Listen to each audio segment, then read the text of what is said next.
Hey, this sounds from Request for Music. Let's have a better look at the Origins bundle that I've uh, just published, and which is on an extra offer this weekend. First, have a look at what is available within the module or in the bundle. You have your ADSRs. There are a couple of flavors there. You've got it on the top end of the module because in the original modules or the original synthesizer that I still have, this one had smaller modules and larger modules. So the larger modules are the ones that are filling over the total height of the voltage modular system, and the other ones I've put in half, as you can see. And it's dependent on what you want. So I've put one on the top, I've put one on the bottom for both the ADSRs, and also place two in them if you want to combine them. I've done the same for the COM, one on the top, one on the bottom, and both of them. I've done that for the Glide, which is a portamento module. I've done that for the LFOs, LFO, LFOB, and the LFO times 2. The noise module, the RFM modules, those are the ones. The RFM is the first one that is a full size module. So there's still the VCA to come, and then afterwards there's the VCF and the VCO. Um, obviously, you can build it like you want. I mean, the minimum structure would be having a VCO and a VCF and an ADSR or two ADSRs maybe. So in that case, if you want that situation, you could do something like this and then go into a VCA. Sorry. So if I would do something like this, I could just connect my pitch. My pitch goes into the external input. That's because of the fact that the original module, the original synth, didn't have a need for connections from the outside. It was actually interconnected on the back of this modules, on the back of the printed circuit board. So in this case, I need to take it in from the outside, so I need my external input. Then the VCO itself takes its output and goes into the input of the VCF, and the VCF, excuse me, goes out to the input.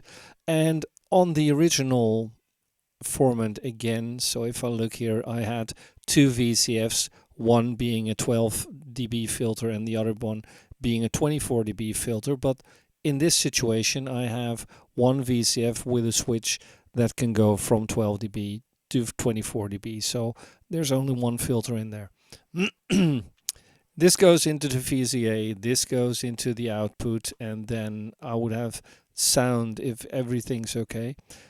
So if I put this up and make sure that everything's connected like it should, this VCF doesn't have any signal, so that means that the envelope is not driven, so I need to take my cutoff frequency up so I have sound. Let's see if the volume is okay. I can put the volume up a bit, so let's take the oscillator up, take that up.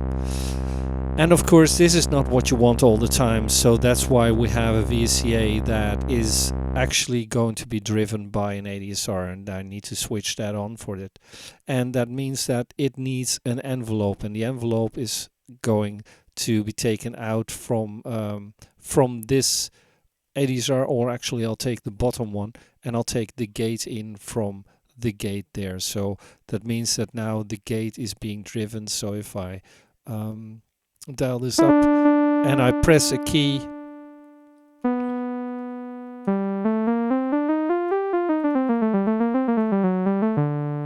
so this is taking the total signal right now, and it's set at a specific filter setting. The other thing is that you normally want to drive your VCF as well, and you want to use the envelope for that. So I take the gate again from this, and maybe it's best to to color the gates. So if I use my right mouse button, I could make all of these cables red, so I see that those are gates. And maybe I want to change my envelope outputs, so this one to another color still. So maybe I'll give it this orange color, so I at least know that it has to do with the ADSR. And I'm going to do that with this one as well, because the envelope output of the first ADSR is going to drive the envelope input of the VCF. So I'm going to give that the same color.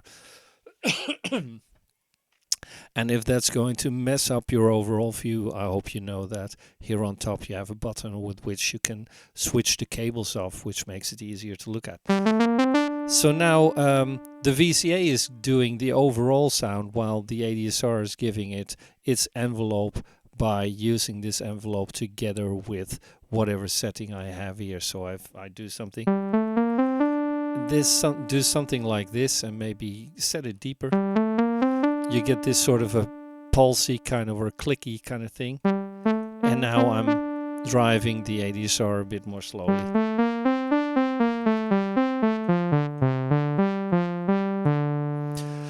Now the thing is, for me, that I wanted it to be as close as possible to my Formant synthesizer that I had. So I've created a setup, a preset for that. So if I look in, and I have to look up because this is my F SYN Origins, I created a basic layout where I had everything as planned, but as you can see in my photograph, I had sort of a panel in between, and that's what I miss in this case. But I can easily take this panel from the CV sources underneath that first one, as you can see, and then just move this over by dragging on my mouse.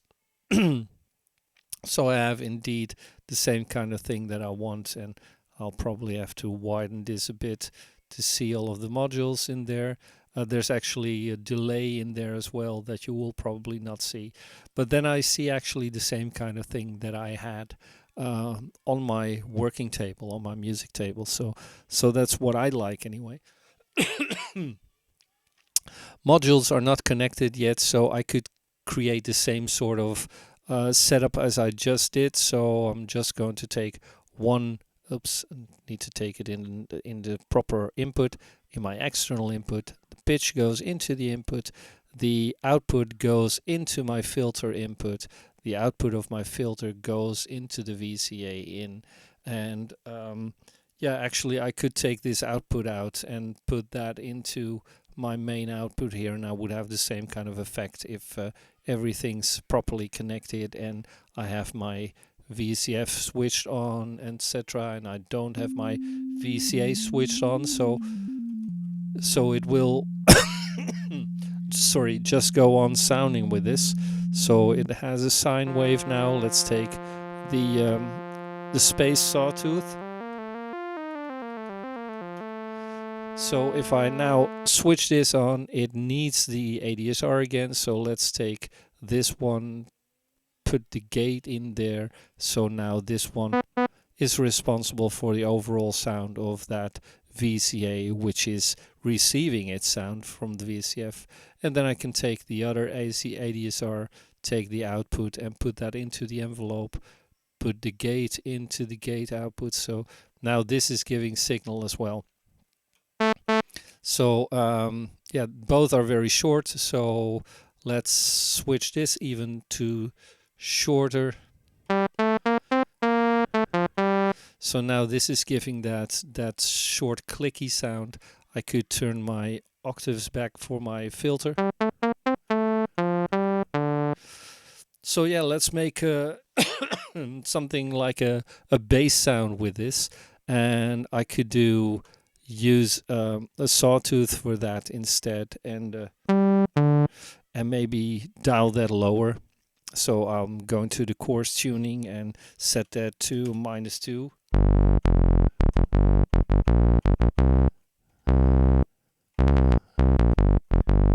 So now I need it to be lower, fatter, and stuff like. So I'll take the octaves down, and maybe now I can lengthen my ADSR for the filter.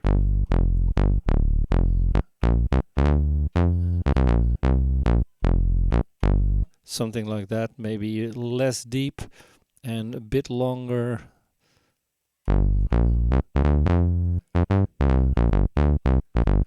And maybe I want actually a second VCO to widen it even more, so I can take my second VCO, and put that into my filter as well.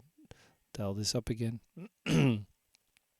So now the next one is working along as soon as I take the pitch out of my external. Now this is set to 1 octave high, or to +1 octave. I set this to -2, so there's a 3 octave difference. So let's take this back to a -1. Something like this, and maybe I want, I've got a square wave selected here, so maybe it's nice to use pulse width modulation, so I could take the low frequency oscillator out there, put that in here, and maybe make it slow enough, or let's first of all, let's dial this up and maybe switch this off for a while and just leave this on, and hear if it's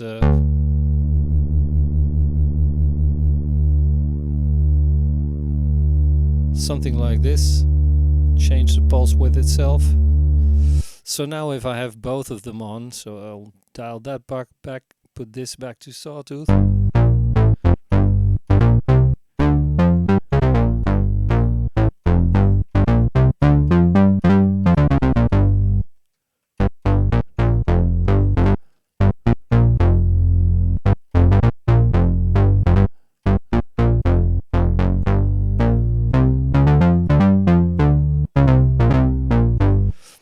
And of course I could create a second node on top of that. Maybe I just want a sort of a clicky sound on top, and take this one to the other VCA. So take a next VCO, and maybe I could actually switch off oscillators that I don't want to look at. I could do something like this for all of the modules that should be switched off. Unfortunately, I don't have the option to make it almost invisible. Maybe I can do that at some point, actually, that it's graying out and you really see which modules are active. That's something for another time that I will try to do that. But for now, I could now take, for instance, this first VCO, take that into my input again, this into the output of my VCO, sorry, my VCA on that side, switch it off for now, and switch this on for now. So, and the VCF on low pass filter, and dial this up. And I've got wrong ones. Yeah, it's still got that switched on, so let's switch those two off.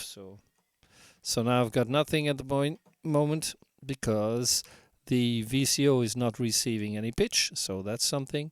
So I'll take this into my pitch again. The filter is receiving signal and is going there, but this is not going anywhere, so I need to take my output and put that, for instance, in the second. So now I've got 2 channels really, right? But it means that if I switch this off, now it's only audible if I am indeed receiving anything from this gate. So if I put a gate in here, and this, and did I already put a pitch in there? I did. Let's see if it's why is it not responding? Oh, I forgot to switch the external on. So okay, that, and let's take this back to -2 as well, and switch the other ones on as well. So I've got this on that.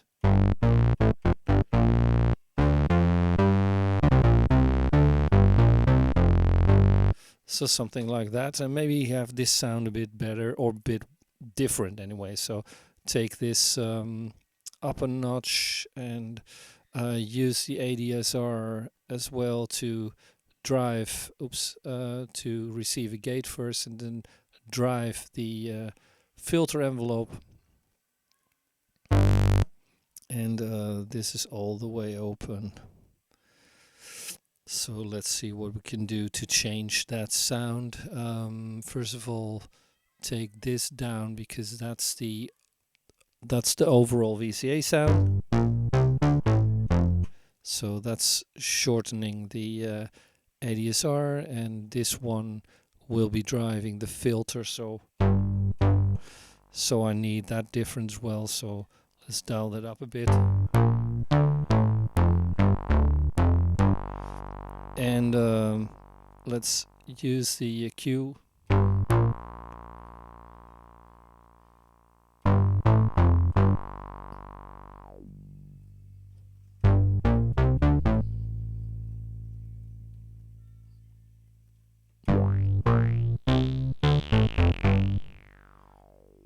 Dial back the ADSR or the release.